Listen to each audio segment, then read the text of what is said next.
أعوذ بالله من الشيطان الرجيم. بسم الله الرحمن الرحيم. والطور وكتاب مسطور في رق منشور والبيت المعمور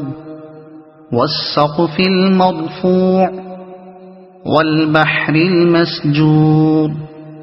إن عذاب ربك لواقع ما له من دافع يوم تمور السماء مورا وتسير الجبال سيرا فويل يومئذ للمكذبين الذين هم في خوض يلعبون يوم يدعون إلى نار جهنم دعا هذه النار التي كنتم بها تكذبون أفسحر هذا أم أنتم لا تبصرون اصلوها فاصبروا أو لا تصبروا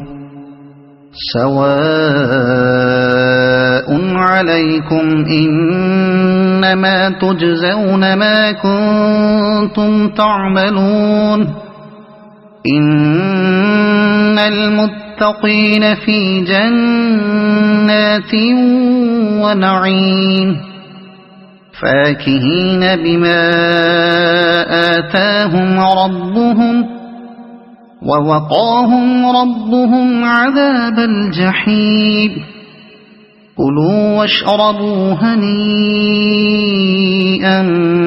بما كنتم تعملون متكئين على سرر مصفوفة وزوجناهم بحور عين والذين آمنوا واتبعتهم ذريتهم بإيمان ألحقنا بهم ذريتهم وما ألتناهم من عملهم من شيء كل امرئ بما كسب رهين وأمددناهم بفاكهة ولحم مما يشتهون يتنازعون فيها كأسا لا لغو فيها ولا تأثيم ويطوف عليهم غلمان لهم كأنهم لؤلؤ مكنون وأقبل بعضهم على بعض يتساءلون قالوا إنا كنا قبل في أهلنا مشفقين فمن الله علينا ووقانا عذاب السموم إنا كنا من قبل ندعوه إنه هو البر الرحيم فذكر فما أنت بنعمة ربك بكاهن ولا مجنون أم يقولون شاعر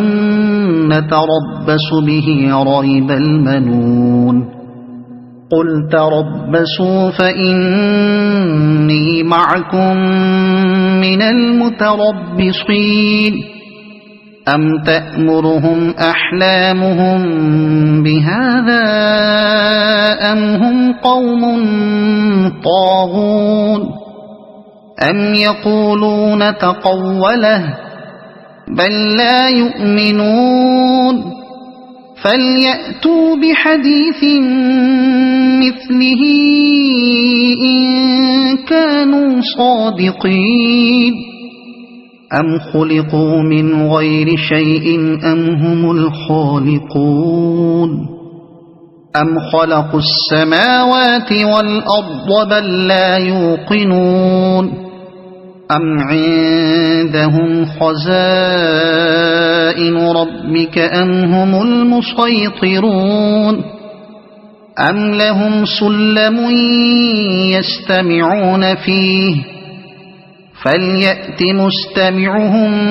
بسلطان مبين أم له البنات ولكم البنون أم تسألهم أجرا فهم من مغرم مثقلون أم عندهم الغيب فهم يكتبون أم يريدون كيدا فالذين كفروا هم المكيدون أم لهم إله غير الله سبحان الله عما يشركون وإن يروا كسفا من السماء ساقطا يقولوا سحاب مركوم فذرهم حتى يلاقوا يومهم الذي فيه يصعقون يوم لا يغني عنهم كيدهم شيئا ولا هم ينصرون وإن للذين ظلموا عذابا دون ذلك ولكن أكثرهم لا يعلمون واصبر لحكم ربك فإنك بأعيننا وسبح بحمد ربك حين تقوم ومن الليل فسبحه وإدبار النجوم صدق الله العظيم.